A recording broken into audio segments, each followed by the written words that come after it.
Kashmir Pakistan peoples party के senior अगवान ऐं ॻुणे chairman town Mir इसरार अहमद खोसो जे central jail Sukkur में आज़ादी बाद सांस मुलाक़ात जो सिलसिलो तेज़ीअ सां जारी है। इन सिलसिले में district national press club registered Kashmir सथ पारां बि साण ख़ुसूसी मुलाक़ात करे खेसि आज़ादी ते मुबारकबाद पेश कई वई।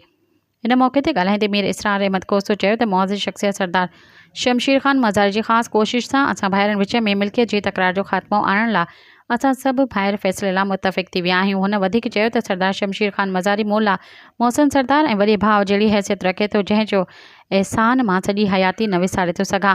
यादि रहे त मीर इसरार अहमद खोसो ऐं संदसि भाउ एहसान खान खोसो विच में मिल्कियत जे मामले तां हलंदड़ तकरार दौरान संदसि नौजवान भाइटियो जावेद खोसो क़तल थी वियो, जंहिं बाद कंधको जी अदालत पारां मीर इसरार अहमद खोसो संदसि पुटु ऐं भाइरनि समेत 5 ॼणनि खे नौजवान जे क़तल इल्ज़ाम हेठि फाही जी सज़ा ॿुधाई वई आहे।